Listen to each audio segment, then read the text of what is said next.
Queridos irmãos, encarnados e desencarnados, muita paz. Que Jesus, o divino terapeuta, o médico de nossas almas, encontre receptividade no nosso íntimo. Porque muitas vezes nos perguntamos: onde está Deus, que não atende as minhas preces, os meus pedidos? Onde está Jesus, que não me socorre quando necessito? Mas seria melhor nos perguntarmos: será que de fato eu estou me ligando a Deus? Eu estou pedindo e confiando em Jesus? Porque pelo que nos consta nos esclarecimentos dos livros sagrados, a divindade está sempre presente em nossas vidas. O Evangelho de Jesus, sob as luzes da doutrina espírita, vem trazer-nos a revelação que Jesus, há 2000 anos, não podia dizer. E desta feita, vem através dos Espíritos, clareando os ensinos de Jesus. Jesus, todos nós sabemos, entre aspas, porque muitas vezes falamos sem muito conhecimento, porque de fato, para conhecermos Jesus, é necessário alcançarmos um tanto mais de evolução. E a nossa evolução ainda é pequena. Tanto assim é que na lição que o nosso irmão Nivaldo acabou de ler, Os Contrários, começa com um fragmento de uma carta que Paulo escreve para os romanos, pedindo para que os seus irmãos observem as coisas, como elas acontecem. Porque quando você procura fazer o bem, as pessoas parece que recebem em contrapartida uma perseguição, o mal. Mas aí Paulo acrescenta: se Deus é por nós, quem será contra nós? Ele está advertindo-nos a todos, porque é graças às cartas de Paulo, escritas naturalmente para aqueles da sua época e certamente para a posteridade.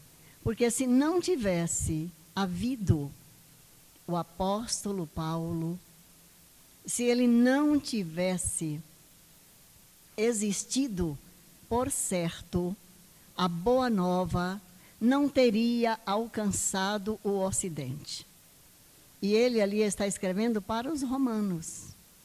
E Emmanuel, através da mediunidade luminosa de Chico Xavier, hoje, nesse dia 3 de outubro, é o aniversário de Kardec, não é, Nivaldo? O mês de outubro é considerado o mês espírita. Então, 3 de outubro, aniversário do codificador da doutrina espírita. A doutrina não é de Kardec, mas Kardec é o grande estudioso, é o espírito missionário que traz a boa nova através das claridades do rasgar o véu que Jesus havia prometido. Um dia eu pedirei ao meu Pai, e em meu nome ele vos enviará um outro Consolador, que vos dirá todas as coisas que no momento não posso revelar. Mas ele, o Espírito de verdade, que o mundo no momento não pode compreender, ele virá resgatar tudo o que vos tenho dito. Meus amigos, o Espírito da Verdade chegou. E Kardec traz a lume, com a primeira edição de O Livro dos Espíritos, no dia 18 de abril de 1857, trazendo Jesus de novo para a nossa compreensão, para o nosso entendimento. E esta passagem, esse versículo da carta de Paulo aos Romanos, Emmanuel vem trazendo, repetimos, retomamos, através de Chico Xavier, esta lição de advertência para todos nós. Sobretudo quando estamos dispostos a fazer o grande trabalho de renovação íntima, começam a surgir os obstáculos no caminho. Parece que tudo embaraça, mas aí é que devemos prosseguir, seguir adiante, tendo em mente estas palavras de Paulo: se Deus é por nós, quem será contra nós? Quem pode ser maior do que Deus? Todas as dificuldades juntas, todos os obstáculos, todos os problemas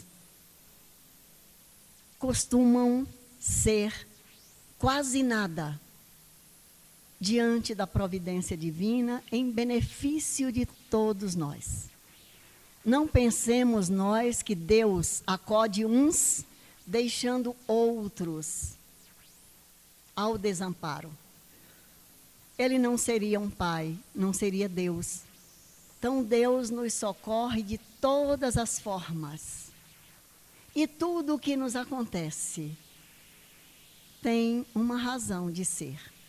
Em primeiro lugar, se as coisas são prósperas, se são boas, se são positivas, são oportunidades para agradecermos, para estarmos felizes e louvar a Deus e compartilharmos estas benesses com aqueles que estiverem à nossa volta.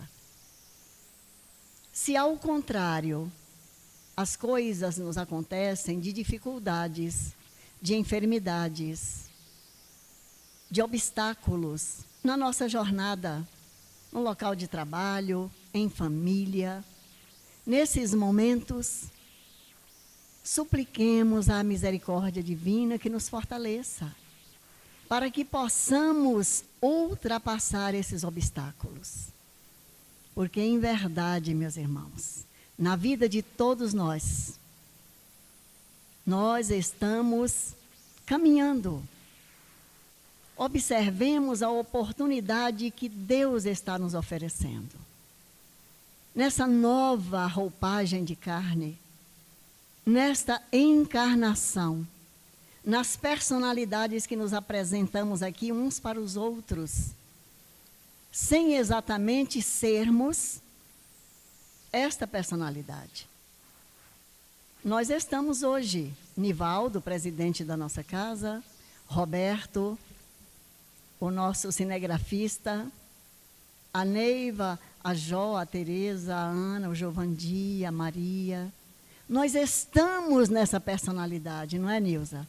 Mas não somos esta personalidade. Nós estamos neste corpo, mas não somos esta matéria, porque ela certamente, dia a dia, hora a hora, está sofrendo as intempéries do tempo, do desgaste, porque a matéria é a roupa de carne.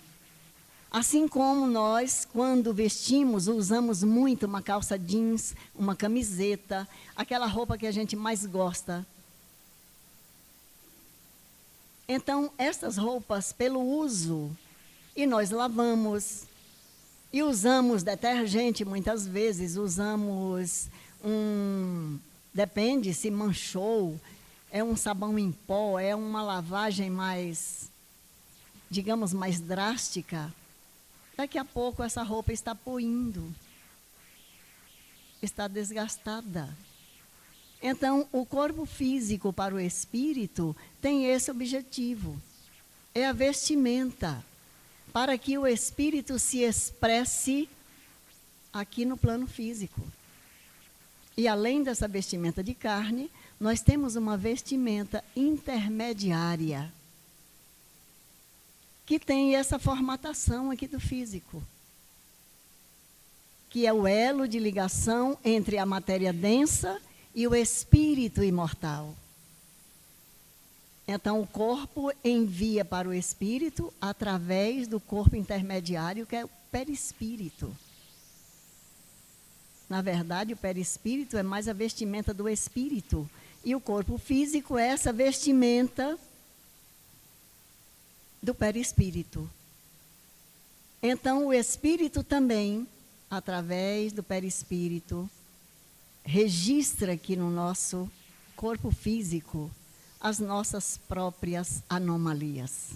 Não porque Deus nos castigue, porque Deus nos pune, nós criamos. Nós somos os construtores do nosso destino.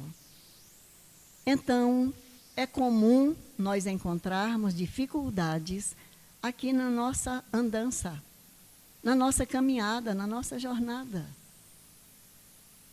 Olha, mas por que tudo que eu faço, assim nos expressamos muitas vezes uns para os outros? Por que na minha vida tudo é difícil? Se na minha família eu tenho um irmão que é assim, que é assado, ele faz tudo errado, mas todo mundo aplaude.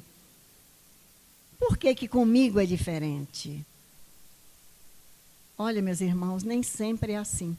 É porque nós estamos olhando tanto para só nós, sobretudo na questão das facilidades, que nós não sabemos como é a vida do outro. Mesmo em família. Aparentemente, aquele que é mais aplaudido, muitas vezes também ele é muito cobrado, por ele próprio. Porque quando recebemos um aplauso que não é verdadeiro, que não é pertinente, nós próprios dizemos lá de nós para conosco: nossa, meu Deus, eu estou recebendo isso aqui, mas se as pessoas soubessem o que de fato eu faço, o que eu penso. E muitas outras vezes nós somos até caluniados, mas dentro de nós a nossa consciência não nos acusa. Porque nós temos perfeita noção de que aquilo ali nós não fizemos. Então não adianta nada nós estarmos massageando o ego de quem quer que seja. E muito menos vai adiantar estarmos sendo maledicentes. Porque através da doutrina espírita, que é Jesus de novo conosco, nós aprendemos, através dos esclarecimentos que nos chegam, que é o momento de trabalharmos a nossa intimidade. Nessa construção chamada reforma íntima. E a reforma íntima não é para os outros. A reforma íntima é nossa. Não ousemos querer salvar o mundo de vez que nós sequer damos conta de salvar a nós mesmos. Jesus disse que aquele que perseverasse até o fim, este seria salvo. Mas o que é a salvação? O Nivaldo falou aqui na palestra dele, anterior a esta, numa quinta-feira, o que é a salvação? É nós estarmos seguros, não é isso? Salvarmos, estarmos salvos, estarmos seguros. Jesus aponta o caminho para a nossa salvação. Fazei aos outros aquilo que gostaríeis que os outros vos fizessem. Amar a Deus sobre todas as coisas e o próximo como a si mesmo. São medidas de bem viver, medidas de justiça, medidas de amor. Mas nós queremos ser amados, adulados, bajulados. venerados, se fazemos um mínimo favor, nós queremos que as pessoas se curvem sempre para nos agradecer. Quando a recomendação de Jesus é outra, não saiba a vossa mão esquerda o que dê a mão direita. É fazermos as coisas na simplicidade, com o compromisso de ajudar. E se nós bem fizermos, nós vamos cumprir bem a nossa jornada. Se tivermos Deus em nossos corações, em nossas mentes, se de fato quisermos seguir Jesus, o que é que ele disse para aquele ou para aqueles que o quisessem seguir? Porque de fato Jesus é o caminho, é a verdade, é a vida. Jesus é o guia, é o modelo da humanidade. E quem é o guia? O guia conhece o caminho. Em qualquer momento em que nós vamos fazer uma excursão, num lugar até desconhecido, famoso, a gente vai naquela viagem para uma jornada turística. Quem vai ser o guia naquela viagem? É a pessoa que dispuser de conhecimentos, elas são preparadas para isso. E Jesus é o guia por excelência, porque Allan Kardec pergunta na questão 625. Qual seria o espírito encarnado na Terra que pudesse servir de guia e modelo para a humanidade? E a resposta do Espírito da Verdade é com uma palavra: Jesus. Então, Jesus é o nosso guia, porque Ele conhece o caminho. Ele é a verdade, porque Ele e Deus, Ele e o Pai, estão estreitamente ligados. Por isso, meus irmãos, Ele é vida. E se nós tivermos Deus, se tivermos Jesus em nossas vidas, como Ele disse, aquele que quiser vir após mim, renuncie a si mesmo. Tome a sua cruz e siga-me. Essa renúncia de nós mesmos é para sairmos desse nosso conforto, desse nosso comodismo, sairmos do egoísmo e estarmos atentos em atividade que nos façam bem, porque aquilo que nos faz bem, certamente, no amor de Jesus, é a produção de bem-estar para o próximo. Porque fazer bem só para nós no egoísmo não significa nada, porque temos vivido isso ao longo das existências terrenas. É necessário agora despirmos esta tola vaidade, esse egoísmo atroz, essa vaidade que tem nos atrapalhado muito, e mergulharmos na senda, na seara de Jesus. E essa seara é o amor, é a compreensão. Deus é conosco. Portanto, confiemos. Ninguém pode interferir no nosso caminho. Se Deus é conosco, quem poderá ser contra nós? Muita paz, que Jesus nos abençoe.